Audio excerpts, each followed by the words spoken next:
A very good morning to all of you. Welcome to the online classes organized by the RRB Convent School. My name is Pragati Divedi and I am here to take your SST classes. Today we will start a new chapter in our geography portion, that is chapter number 7, our country India. Today we will study about our country, what are its neighboring countries and what are its physical divisions and what are its political divisions, locational settings, timing settings, all these things we are going to study in this chapter. So let's start the chapter.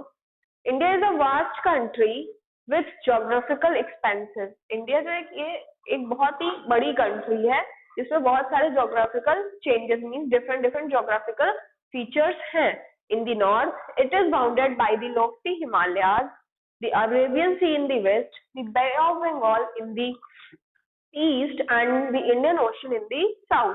तो जो हमारी country है India, ये जो हमारी चारों directions है, हर directions में different types of geographical features से बाउंडेड है. मींस जो हमारा नॉर्थ साइड है वहां पे हिमालयाज है, जो हमारा वेस्ट साइड है वहां पे अरेबियन सी है, जो हमारा ईस्ट साइड है वहां पे बे ऑफ बंगाल है एंड साउथ पोर्शन जो है वहां पे इंडियन ओशन है. India has an area of about 3.28 million square kilometers.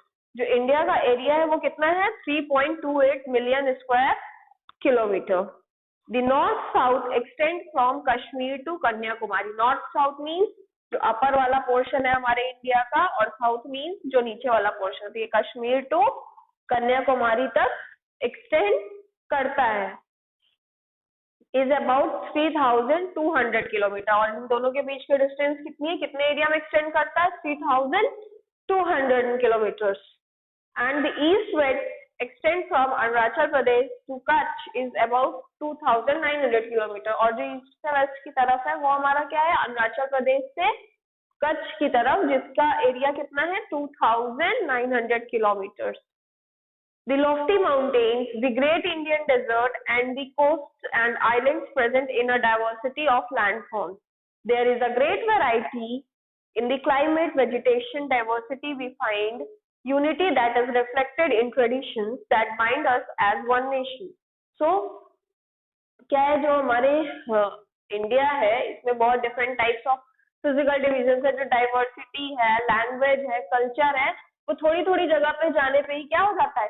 Change होता जाता है और वो एक दूसरे से मिलता, मतलब कि कल्चर चेंज हो रहा है बट जो रीजन है कल्चर सेलिब्रेट करने का वो सेम रहता है, जिसकी वजह से जो हमारी कंट्री है ये एक बाउंडेड कंट्री है जो सबको जोड़ के रखती है.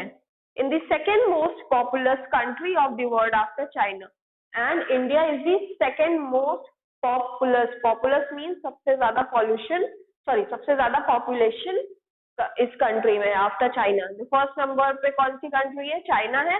And at the second number in the respect of population India is the second country. Now we will study about the locational setting. India is located in the northern hemisphere. जो आपने globe मैंने पढ़ाया था पहले chapter में, वहां पे हम लोगों ने नॉर्दर्न हेमिस्फीयर और साउदर्न हेमिस्फीयर के बारे में पढ़ा था. तो जो हमारी इंडिया है ये नॉर्दर्न हेमिस्फीयर में लाई करती है. The tropic of cancer 23 degree 30 minutes north passes almost halfway through the country. From south to north, mainland of India extends between 8 degree 4 minute north and 37 degree 6 minute north latitudes. From the west to east, India extends between 68 degree 7 minute east and 97 degree 25 minute east longitude. Means ये हमारे globe पे India की जो location है, India की हमारी जो location है हमारे मैप में, उसको बताया जा रहा है कि 23 degree and 30 minute north tropic of cancer pass होती है हमारी इंडिया से, और जो हमारी इंडिया है वो नॉर्दर्न हेमिस्फीयर में लाई करता है. If we divide the world into eastern and western hemisphere, अगर हम अपने वर्ल्ड को ईस्टर्न और वेस्टर्न हेमिस्फीयर में डिवाइड कर दें, Which hemisphere would India belong to? तो इंडिया हमारे किस हेमिस्फीयर में जाएगी? ठीक, अगर हम अपने जो ग्लोब है उसे क्या करें, दो पार्ट में डिवाइड कर दें, ईस्टर्न हेमिस्फीयर और वेस्टर्न हेमिस्फीयर में, देन हमारी जो इंडिया है वो कौन से हेमिस्फीयर में जाएगी? Due to great longitudinal extent of about 29 degree, there could be a wide difference in local time places located at two extreme points of India. As such, the difference between these 2 points will be of about 2 hours. As you have learned earlier, the local time changes by 4 minutes for every 1 degree of latitude. क्या बताया जा रहा है यहाँ पे? Timing की बात कर रहा है कि जो हमारे डिस्टेंस है डिग्री की, दो पॉइंट्स के बीच का जो डिफरेंस है वो एक्सट्रीम पॉइंट है, तो एक्सट्रीम पॉइंट की वजह से क्या होता है, जो चेंज आता है टाइमिंग में वो 2 घंटे का हो जाता है। जबकि हम लोगों ने पहले पढ़ा है कि जैसे एक डिग्री चेंज होती है तो 4 मिनट हमारे टाइमिंग के चेंज हो जाते हैं। तो the sun rises about 2 hours earlier in the east, that's why जो सन है वो ईस्ट में 2 घंटे पहले राइज करता है, means in Arunachal Pradesh then in the west in Gujarat. Gujarat में मतलब ईस्ट और वेस्ट में, ईस्ट में सनराइज पहले होगा एंड उसके 2 hours बाद जो हमारा गुजरात वाला पोर्शन है, वेस्ट वाला पोर्शन है, वहां पे सनराइज होगा। You have already red earlier why the local time of latitude of 82 degree 30 minute east has been taken as the Indian Standard Time। Indian Standard Time के बारे में आपने पहले भी पढ़ चुका है कि क्यों हम लोग इंडियन स्टैंडर्ड टाइम को लेते हैं। लॉन्गिट्यूडनल जो हमारी लॉन्गिट्यूडनल लोकल टाइम है उसे ही हम इंडियन स्टैंडर्ड टाइम में लेते हैं, ना कि लैटिट्यूडनल वाले को लेते हैं। This meridian or longitude is also termed as the standard meridian of India। और यही जो longitude है या तो जिसको हम मेरिडियन भी कहते हैं, इसी को स्टैंडर्ड मेरिडियन ऑफ इंडिया भी कहते हैं, जो हमारे टाइमिंग को डिसाइड करती है। Okay, now we will study about the India's neighbours. India's neighbours mean India की जो नेबरिंग कंट्रीज हैं, जो भी हमारे इंडिया के नेबर मीन्स अगल बगल, जो पड़ोसी देश जिसे हम कह सकते हैं, जो हमारी नेबरिंग कंट्रीज हैं, उनके बारे में हम लोग पढ़ेंगे। There are 7 countries that share land boundaries with India। तो जो हमारा इंडिया है वो 3 साइड से तो पानी से सराउंडेड है, 3 साइड पे तो वाटर है, एक तरफ अरेबियन सी है, एक तरफ बे ऑफ बंगाल है एंड एक तरफ इंडियन ओशन है।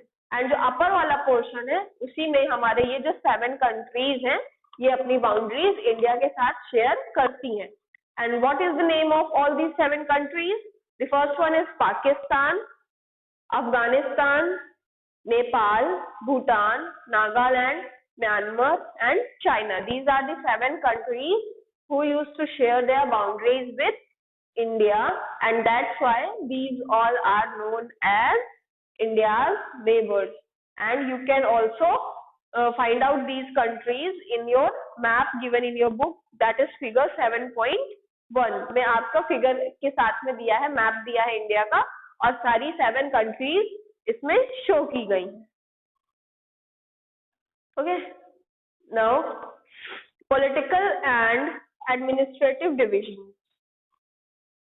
Now what is about, one thing is more over here, across the sea to south lie our island neighbors Sri Lanka and Maldives। हमारे जिस तरीके से अभी नेबरिंग कंट्रीज थी उसी तरीके से हमारे जो नेबरिंग आइलैंड्स भी हैं उनमें कौन सा है? Sri Lanka and Maldives. Sri Lanka is separated from India by Palk strait. Sri Lanka को इंडिया से सेपरेट कर दिया गया था by Palk strait, and Sri Lanka and Maldives are the 2 neighbouring islands of our country, और you can say of our India. Political and administrative divisions। Now we will go towards the political divisions of our country। India is a vast country। India एक बहुत बड़ी country है। For administrative purpose, the country is divided into 29 states। अब administration के purpose से कोई एक person पूरे इतने बड़े country को rule नहीं कर सकता है। So that's why administrative purpose की वजह से जो हमारी country है ये 29 states में डिवाइड की गई है एंड दी 7 यूनियन टेरिटरीज। ठीक, you can find out the 29 states and 7 union territories in the map given in your book at page number 49 figure 7.2। Here you can see the all these 29 states with their capital। Telangana became the 29th state of India on June 2nd, 2014। Till 2014 और you can say till 2013 जो हमारी country थी उसमें से 28 states थे। जो तेलंगाना है हमारे साउथ में ये 29th स्टेट बना है। कब बना है? 2nd of June 2014 में। It was previously a part of Andhra Pradesh. पहले ये आंध्र प्रदेश का ही पार्ट था और 2 जून 2014 में इसे आंध्र प्रदेश से अलग करके एक खुद ही स्टेट बना दिया गया। Delhi is the national capital, Delhi हमारे कंट्री की नेशनल कैपिटल है, और बाकी जितने स्टेट्स होते हैं उनकी अपनी अपनी कैपिटल होती है, but Delhi is a national capital. If someone ask you what is the capital of India, then you will say New Delhi. The states have been formed mainly on the basis of languages, और जो states हैं वो कैसे form किए गए हैं? On the basis of the languages. different states में different languages के people रहते हैं, that's why इसी तरीके से उन्हें। Now we have studied about the political and administrative divisions. Political divisions क्या हो गई हमारी? जो हमारे states हैं और हमारे capitals हैं, ये हमारे सारे political divisions में आते हैं, एंड जो हमारी यूनियन टेरिटरीज हैं, सो एडमिनिस्ट्रेटिव पर्पस की वजह से जो हमारी कंट्री है इसे स्मॉल स्टेट्स में या बड़े स्टेट्स में, मतलब डिफरेंट स्टेट्स में डिवाइड किया गया है। और ये स्टेट्स में कैसे डिवाइड किया गया है? On the basis of their language people live in those states. Now we will study about the physical divisions of our country. India is marked by a diversity of physical features such as mountains, plateaus, plains, coasts and islands. So India को हम लोग पहले भी पढ़ चुके हैं major land forms और domains में कि इंडिया ना ही सिर्फ पॉलिटिकल डिवीजन है, सिर्फ उसमें कंट्रीज और स्टेट्स और शहर ही नहीं, बहुत सारे प्लेन्स है, कोस्टल प्लेन्स है, आइलैंड है, माउंटेन्स है, तो इन सारी चीजों से भी, प्लेन्स हैं, प्लेट्यूज हैं, माउंटेन्स है, ये सारी चीजें भी हैं, तो ये सब हमारे किस में आते हैं? फिजिकल डिविजन्स में आएंगे। These all natural things comes in our physical division. Standing as sentinels in the north are the lofty snow-capped Himalayas. Him plus Alya mean the abode of snow. The Himalayan mountains are divided into three main parallel regions. जो Himalayan mountains इनके बारे में मैंने आपको पहले भी बताया that these are divided in three main parallel ranges. The first one is the Gap Himalayas, जिसे हम हिमाद्री भी कहते हैं। This world's highest peaks are located in this. जो वर्ल्ड की हमारी सबसे हाईएस्ट पीक है वो इस रीजन में लोकेटेड है। मिडिल हिमालयाज और Himachal lies in the south of Himadri, और जो मिडिल हिमालयाज है या जो हमारे हिमाचल प्रदेश साइड है, जो हिमाचल है वो साउथ ऑफ हिमाद्री में लाई करता है। Many popular hill stations are situated here, और जो पॉपुलर हिल स्टेशन है जहाँ पे लोग जाते हैं वेकेशन के लिए, are situated in this region. The Shivalik is the southernmost range and the third one is Shivalik range जो कि southernmost range है। The northern Indian plains lie to the south of the Himalayas. जो northern Indian plains है वो हिमालय के south में लाई करते हैं। They are generally level and flat. ये जो है जनरली क्या होते हैं? एक लेवल पे होते हैं और फ्लैट होते हैं। These are formed by alluvial deposits laid by the rivers. और ये किससे बने होते हैं? जो रिवर्स से alluvial deposits आते हैं, साथ में नदियों के साथ में जो भी आता है मलबा, उससे मिलके, डिपॉजिट से मिलके बनते हैं।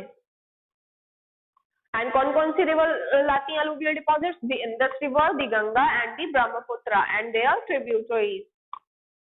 These rivers plains provide fertile land for the cultivation, और इन रिवर्स के जो भी प्लेन होते हैं ये फर्टाइल लैंड प्रोवाइड कराते हैं कल्टीवेशन के लिए, खेती के लिए। That is the reason for high concentration of population in these plains. यही रीजन है जिसकी वजह से इन प्लेन्स पे जो पॉपुलेशन है वो काफी ज्यादा है। मीन्स जो पॉपुलेशन में जो लोगों के रहने की क्वांटिटी है वो प्लेन्स पे ज्यादा है। क्यों? क्योंकि सबसे ज्यादा तो एक तो रहने के लिए, कोई भी चाहे हाउस बिल्डिंग हो, चाहे कोई भी पर्पस हो, रहने के लिए इजिली है, और लैंड जो है वो कल्टीवेशन के लिए प्रेजेंट है, तो कोई भी इंसान आराम से खेती करके अपना पेट भर सकता है। That's why a lot of people used to live on the plains. In the western part of India lies the Great Indian Desert. Western part of India में कौन सा जो हमारा physical division है वो लाई करता है? Great Indian Desert. It is a dry, hot and sandy stretch of land. It has very little vegetation. जो हमारा desert portion है यहाँ पे भी vegetation जो है वो बहुत ही little, थोड़ा होता है, क्योंकि जो हमारी पूरा ड्राई रहता है और सैंडी पोर्शन रहता है, मीन्स हर तरफ बालू ही बालू होती है। To the south of northern plains lies in the peninsular plateau. It is a triangular in shape. The relief is highly uneven. This is the reason with numerous hill ranges and valleys. Aravalli Hills, one of the oldest ranges of the world, border it on the northwest side The Vindhyas and the Satpuras are the important ranges. The river Narmada and Tapi flows through these ranges. जो south, जो हमारा northern plain का southern portion है, वहां पे peninsular plateau लाई करता है, जो कि एक ट्रायंगुलर शेप में है. जो प्लेट्यू है उसका शेप क्या है? It is in triangular shape and the relief is highly uneven. और इसकी जो प्लेन है वो क्या है? अनइवन है, मीन्स कहीं ऊपर नीचे, मीन्स प्लेन सरफेस नहीं है. This is the region it's numeral hill ranges and valleys. और ये एक ऐसा रीजन है जहाँ पे न्यूमरस मीन्स बहुत सारे हिल्स और वैलीज है. मीन्स अनइवन सरफेस है तो ऑब्वियस सी बात है कि हिल्स और वैलीज होंगी ही होंगी. Aravalli Hills, one of the oldest ranges of the world, border it on the northwest side. और अरावली हिल्स जो हमारी वर्ल्ड की सबसे पुरानी रेंजेस हैं, ये वो नॉर्थ वेस्ट साइड में लाई करती हैं. The Vindhyas and the Satpuras are the important ranges. The river Narmada and Tapi flows through these ranges. और जो नर्मदा और तापी हैं, ये विंध्यास और सतपुरा रेंजेस से फ्लो करती हैं. These are west flowing rivers that drain into the Arabian Sea. और जो नर्मदा और तापी है, ये वेस्ट फ्लोइंग रिवर है जो कि ड्रेन करती है. ड्रेन करती है मीन्स कहाँ जाके गिरती है? अरेबियन सी में मिलती है या गिरती है. You can see the western ghat और Sahyadris border the plateau in the west and the eastern ghat provide the eastern boundary. While the western ghats are almost continuous, the eastern ghats are broken and uneven. The plateau is rich in minerals like coal and iron ore. और जो plateaus हैं हमारे, वो iron ore के लिए और minerals में बहुत rich होते हैं, जिसकी वजह से जो भी हमारी ore की mines होती हैं वो plateaus में establish की जाती हैं. To the west of the western ghat and east of the eastern ghat lie the coastal plains. The western coastal plains are very narrow. जो western coastal plain है वो बहुत ज्यादा narrow है. narrow means पतले हैं. The eastern coastal plains are much broader. और जो eastern coastal plain है वो काफी ज्यादा चौड़े हैं. There are a number of east flowing rivers. The rivers Mahanadi, Godavari, Krishna and Kaveri drain into the Bay of Bengal. बहुत सारी number of rivers means बहुत सारी rivers हैं जो कि east flowing है, जो कि किस में जाके मिलती हैं? Bay of Bengal में. And these rivers are Mahanadi, Godavari, Krishna and Kaveri. These rivers have formed fertile deltas at their mouth. The Sundarban Delta is formed where the Ganga and Brahmaputra flow into Bay of Bengal. और जो हमारा Sundarban delta है, सबसे बड़ा delta, वो कहाँ पे बनता है? गंगा एंड ब्रह्मपुत्रा रिवर बनाती हैं. कहाँ पे? बे ऑफ बंगाल में. Okay, so this is the chapter all about the our country, that is India, and its neighboring countries. Neighboring countries are the 7 countries: Afghanistan, Pakistan, Nepal, Bhutan, Myanmar, Bangladesh and China. These are the 7 countries which used to share their boundaries with India. That's why these all are known as India's neighboring countries or India's neighbors. And Sri Lanka and Maldives are the neighboring islands. इन्हें neighboring islands के नाम से जाना जाता है.